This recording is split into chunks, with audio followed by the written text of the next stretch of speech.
ایک دفعہ ایک خوبصورت لڑکی اپنی ازواجی زندگی سے تنگ آ کر اپنے شوہر کو مار کر اس سے جان چھڑوانا چاہتی تھی۔ صبح کو وہ اپنی ماں کے پاس گئی اور اس سے کہا، اے میری ماں، میں اپنے شوہر سے تنگ آ گئی ہوں اور میں اب اس کے ساتھ نہیں رہ سکتی، میں اسے مارنا چاہتی ہوں، لیکن مجھے ڈر ہے کہ ملک کا قانون مجھے ذمہ دار ٹھہرائے گا۔ کیا آپ میری مدد کر سکتی ہیں ماں؟ ماں نے جواب دیا، ہاں میری بیٹی، میں تمہاری مدد کر سکتی ہوں، لیکن ایک چھوٹا سا کام ہے۔ بیٹی نے پوچھا، کیا کام؟ میں اس سے جان چھڑانے کے لیے کوئی بھی کام کرنے کے لیے تیار ہوں۔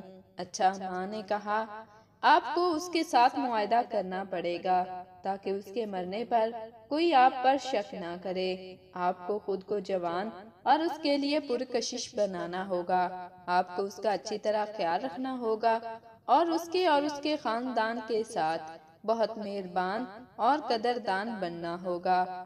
آپ کو صبر کرنے والا، محبت کرنے والا، کم حسد کرنے والا، زیادہ سننے والے، کان رکھنے اور زیادہ احترام کرنے والا ہونا چاہیے۔ اسراف کے بغیر خرچ کریں اور جب آپ کو کسی چیز کے لیے پیسے نہ دے تب بھی غصہ نہ کریں، اس کے خلاف آواز نہ اٹھائیں، بلکہ امن اور محبت کی ترغیب دیں تاکہ وہ مرنے پر آپ پر شک نہ کرے۔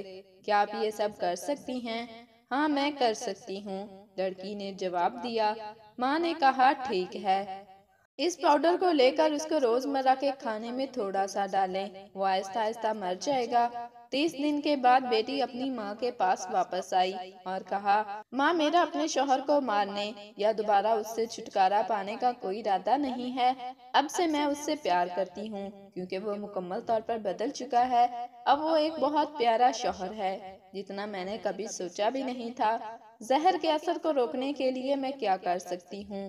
پلیز میری مدد کریں ماں، اس نے اداس لہجے میں پکارا۔ ماں نے جواب دیا، میری بیٹی فکر نہ کرو، میں نے آپ کو شروع میں جو دیا وہ صرف سادہ پاؤڈر تھا اور اسے کبھی نہیں مرے گا۔ در حقیقت آپ ہی وہ زہر تھیں جو آپ کے شوہر کو تناؤ، اختلاف اور مسائل سے آہستگی سے مار رہی تھی۔ جب آپ نے اس سے محبت کرنا، اس کی عزت کرنا اور اس کی قدر کرنا شروع کی تو آپ نے اسے نہایت ہی مہربان اور شریف شوہر میں بدلتے دیکھا۔